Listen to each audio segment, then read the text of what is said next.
कोई बात नहीं, आपने ट्राई किया। इतना नहीं सोचना कि मेरा टाइम वेस्ट किया, निकली नहीं। नहीं, ये चीज़ें सोचोगे तो पेपर ख़राब करोगे। आपका क्वेश्चन आपने बहुत मेहनत की है, वो टाइप की है सॉल्व, मैंने अभी भी की, 5 मिनट दे दिए, निकली नहीं, दिल पे लगे और छोड़ ही नहीं पाए, तो फिर पेपर ख़राब है। कोई बात। हेलो एवरीवन, इस वीडियो में मैं आपके साथ शेयर करूंगी कि आपको मेंस की रीजनिंग के लिए क्या क्या टॉपिक कवर करने हैं और किस तरह से आप जब एग्ज़ाम दोगे मेंस का, तो जब रीजनिंग सेक्शन ओपन होगा तो किस तरह से आपने अटैम्प्ट करना है। तो ये 2 चीज़ें इसकी मेन है। तो सबसे पहले मैं बात कर लेती हूँ कि मेंस में जो आपको रीजनिंग में टॉपिक कवर करने हैं वो जो प्री के टॉपिक हैं उससे बहुत ही डिफरेंट है और आपको यही अटैम्प्ट वहाँ पर भी करने होते हैं। तो सबसे पहले जो टॉपिक है वो है कोडेड डायरेक्शन। ये सब आपको आपने प्री में भी किया होगा, डायरेक्शन सेंस, लेकिन इसमें जो आता है वो कोडेड के फॉर्म में आता है। लाइक डिस्टेंस जो दिया होगा वो इस तरह से दिया होगा ए, इस तरह से बी, और यहाँ पे कुछ ऐसे दिया होगा कि 6 दे दिया होगा, राइट, क्योंकि 6 मीटर या किलोमीटर कुछ भी डिस्टेंस है ए और बी के बीच में, राइट। और कुछ डायरेक्शंस भी आपको दे दी होंगी, नॉर्थ एंड साउथ। ठीक है, आपने जब टॉपिक कवर किया होगा तो आपको पता होगा इस तरह से कोडेड डायरेक्शन का एक टॉपिक होता है। ठीक है, इसी तरह से कोडेड ब्लड रिलेशन भी है। नॉर्मल ब्लड रिलेशन सबने किया है, कोडेड में सेम सिंपल के फॉर्म में दे दिया होगा कि ए जो है वो बी का हस्बैंड है। ठीक है, ये इसको हस्बैंड के नाम से दे दिया होगा इस तरह से। इस सिंपल का मतलब होगा कि वाइफ है, कुछ इस तरह से स्टार दे दिया होगा तो वो हाँ अंकल के फॉर्म में दे दोगे। इस तरह से आपको इन्होंने उसको कोडेड के फॉर्म में इसको कन्वर्ट कर देते हैं, राइट। इसके 2 से 3 क्वेश्चन देखने को आपको मिलेंगे, इसके भी ऐसे 2 से 3 क्वेश्चन देखने को मिलेंगे।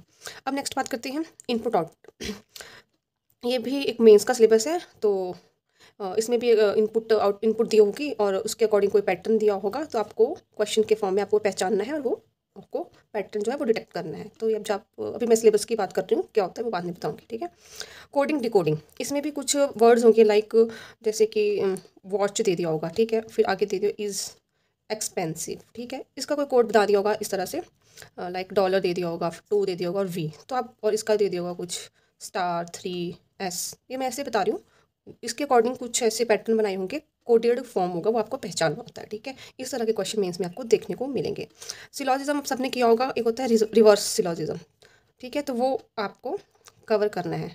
इसमें कंक्लूजन दे दिया होगा पहले से और उसके बाद स्टेटमेंट आपको देखनी है कि कौन सी इसको फॉलो करती है। ठीक है, अब इसके बाद ये मैं आपको बाद में बताती हूँ कि कहाँ से आपने इसको करना है। पहले इसके बाद कर लेते हैं, एक और टॉपिक होता है क्रिटिकल रीजनिंग। ये मोस्ट ऑफ द टाइम जो स्टूडेंट्स होते हैं वो मिस कर देते हैं क्योंकि उनको रीडिंग करना पसंद नहीं है और इसमें थोड़ी एक्यूरेसी की भी दिक्कत आती है। लेकिन ये बहुत ईजी टॉपिक है, अगर आप इसको कहीं से अच्छे से करो तो सिर्फ आपकी थिंकिंग के ऊपर है ये सारी चीज़ें। ठीक है, आपको कैसे सोचना है, तो वो आपको यूट्यूब चैनल आपको मिल जाएगा, वीडियो सर्च करो, प्रीवियस ईयर का ही देख लो मैक्सिमम टाइम, तो आपको पता चल जाएगा कि क्रिटिकल रीजनिंग कैसे सॉल्व करते हैं। ठीक है, और ये बहुत यार ईजी रहता है और मार्क्स भी आपको गेन करवाता है अगर आपको आगे सॉल्व करना। तो थिंकिंग के ऊपर है, ज़्यादा कुछ भी नहीं है, कुछ फॉर्मूला कुछ पजल नहीं बनानी है, सिर्फ आपकी थिंकिंग के ऊपर है। तो आप यूट्यूब से इसकी प्रैक्टिस करो क्योंकि यार मेंस में कब कौन सी चीज़ काम आ जाए आपको पता नहीं होता, राइट। और प्रीवियस ईयर क्वेश्चन आपको करने हैं जिसमें थोड़ी सी आपको पजल मिल जाएंगी, कोडेड ब्लड रिलेशन, ये सारे टॉपिक आपको कोई ना कोई किसी चैनल ने आपको करवाया होगा, आप जस्ट सर्च करना, आपको कुछ ना कुछ मिल ही जाएगा।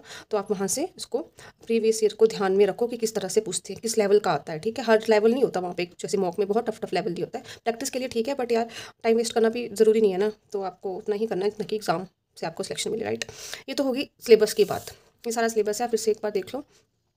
हाँ, और उसके बाद मैं बात करती हूँ कि अपने मॉक लगाने हैं, राइट। मॉक कौन से फॉलो करने हैं, मैं सिर्फ मेंस की बात करूँ, प्री की बात नहीं कर रही। मेंस के लिए आपको स्मॉल पजल्स ही करनी है, ज़्यादा बड़ी बड़ी जो होती है ना कि बहुत ही कॉम्प्लिकेटेड 4-4 वेरिएबल्स हैं। ठीक है, उसमें टाइम वेस्ट मत करना, टाइम वेस्ट मत करना उसमें, क्योंकि यार वो एग्जाम में वैसे भी आपसे अटैम्प्ट नहीं होगी, आप घबरा जाओगे और पेपर बाकी भी करना है, मार्क्स गेन करना है। ठीक है, तो वैसे भी नहीं होंगी वहाँ पे, होती नहीं है यार, वो एक रियलिटी है, आप कर लो, आपको आ जाएंगे, ऐसी बात नहीं है, प्रैक्टिस करो क्योंकि थिंकिंग ही डेवलप होगी, करने में आपको कुछ नहीं चाहता, लेकिन करो।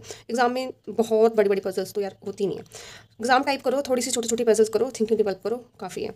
और इसके लिए मैं सजेस्ट करूँगी ऑली बोर्ड की और प्रैक्टिस मॉक। ऑली बोर्ड की भी आप वहाँ से मॉक मेंस मॉक की वही करना जो कि आपको लगे कि अटैम्प्ट कर सकते हो, मुझे यहाँ से कुछ सीखने को मिल रहा है कि मुझे काम आएगा, फालतू की चीज़ उसमें से भी मत करना। ठीक है, प्रैक्टिस मॉक मुझे ठीक लगता है, उसकी जो क्विजेज आती है मेंस की, फ्री क्विजेज हैं यार, बहुत अच्छी हैं, उसी लेवल का आएगा और थिंकिंग भी आपकी अच्छी डेवलप होगी, तो आप अटैम्प्ट कर पाओगे और मेरे को तो लगता है ये ज़्यादा इफेक्टिव है। और इसकी मॉक्स भी आप लगा सकते हो और उस मॉक्स में आपको सारे टाइप मिल जाएंगे, कोडेड डायरेक्शन, कोडेड ब्लड और छोटी छोटी पजल जो एग्जाम में आप अटैम्प्ट कर सकते हो। बाकी प्रैक्टिस के लिए तो आपको जो करना है वो कर सकते हो। ठीक है, ये तो होगी सिलेबस की बात। अब मैं बात करूँगी कि जब आपकी विंडो ओपन होगी मेंस एग्जाम में, 60 मिनट्स आपको मिलेंगे रीजनिंग में, तब आपने क्या करना है और क्या आपको करना चाहिए।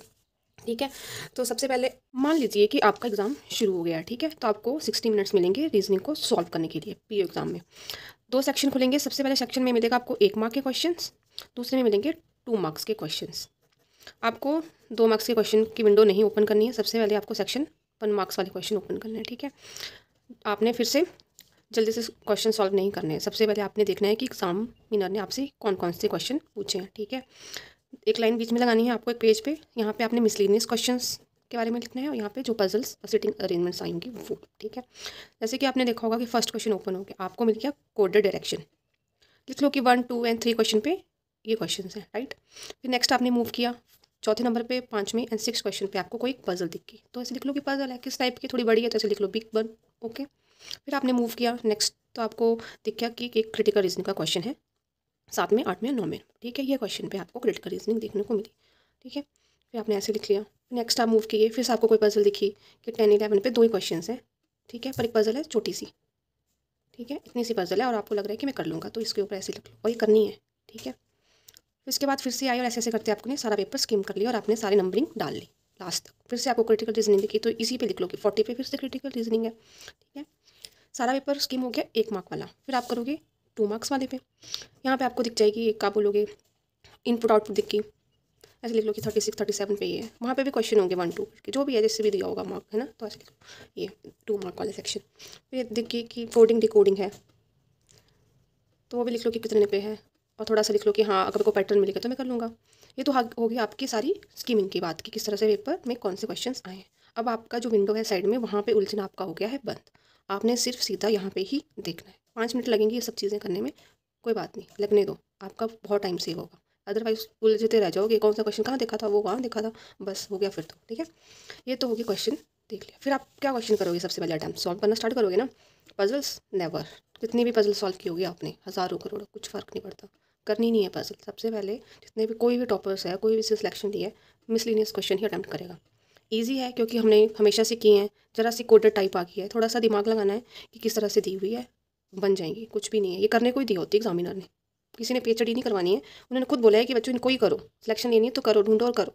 तो आपने कोडेड डायरेक्शन कर ली, कोडेड ब्लड कर लिया, ठीक है, कुछ और रिवर्स से लॉक कर लिया, ऐसे ऐसे आपने छोटे छोटे क्वेश्चन एक एक नंबर के कर लेने हैं। और इनसे ऐसे मायूस नहीं होना कि यार मैं क्या कर रहा हूँ, 1 नंबर के क्वेश्चन 2 नंबर के करूँगा, बहुत सारे मार्क्स मिलेंगे।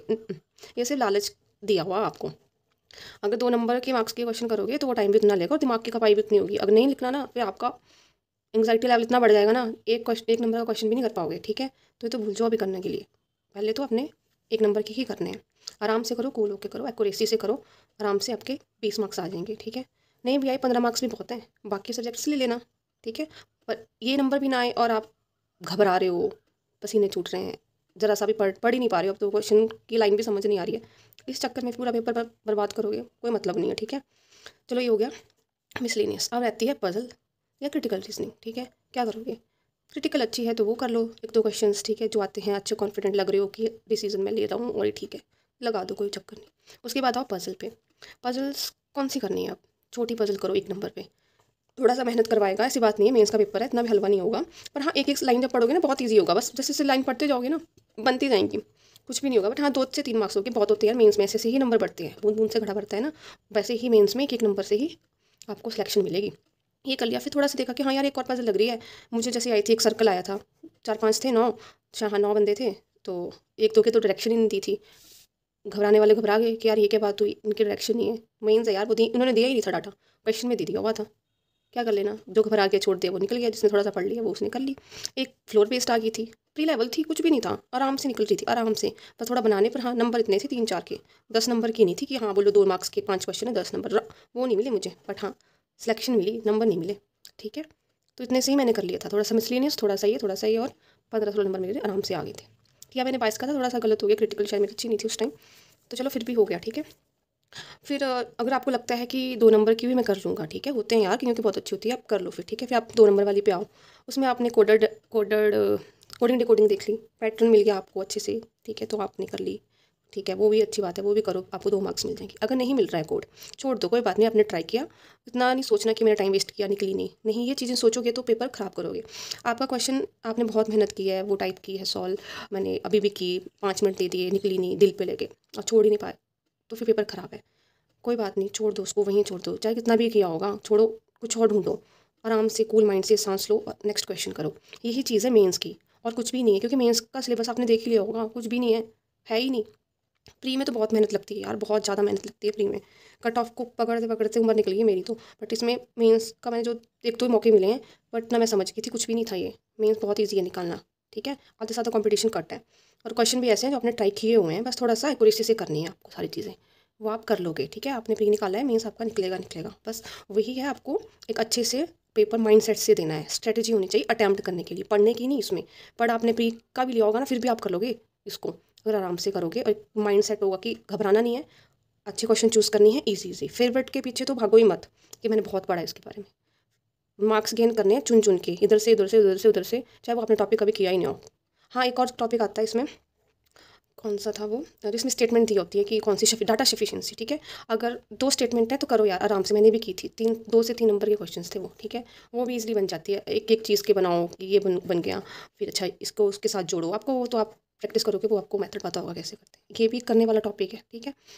तो यही है मेंस की चीज़ें, जितनी मर्जी स्ट्रेटजी सुन लो, कर लो। जब तक माइंड आपका अच्छे से ध्यान नहीं देगा ना एग्जामिनेशन सेंटर में, कितना कूल एंड काम रहोगे ना, चीज़ें उतनी क्लियर दिखेंगी। अदरवाइज़ कुछ भी नहीं दिखेगा। मेरे साथ हुआ था ये, इतना मतलब इतना एंग्जाइटी हो गई थी कि एक सिंपल लाइन भी मेरे दिमाग में कैसे अंडरस्टैंड ही नहीं हो पा रही थी। तो वो सिर्फ माइंड की गेम है, तो मैंने इसी पे वर्क किया था। हर सिचुएशन में कूल एंड काम रहना है, छोटे छोटे क्वेश्चन करने हैं, बिल्कुल भी भागना ही नहीं है। चाहे कितना मर्जी लालच हो आगे, करना है, छोटे क्वेश्चन करने हैं, मार्क्स लेने हैं, गेन करने, सिलेक्शन लेनी है। टॉप नहीं करना है। टॉप जिसने करना है यार, उसको तो ज़रूरत ही नहीं है किसी स्ट्रेटजी की, फिर वो तो अलग भी बनता है, ठीक है। वो आम जनता में नहीं आता, फिर वो मेजोरिटी नहीं है, वो फिर अलग चीज़ है, वो उसकी बात ही नहीं है, ठीक है ना। वो तो मुझे खुद आके बताए यार, सबको बताएगा वो कैसे करते हैं, ठीक है। उसको खुद नहीं पता होगा, उसका माइंड ही वैसे है शार्प, ठीक है। तो ये है, इस तरह से आप करो।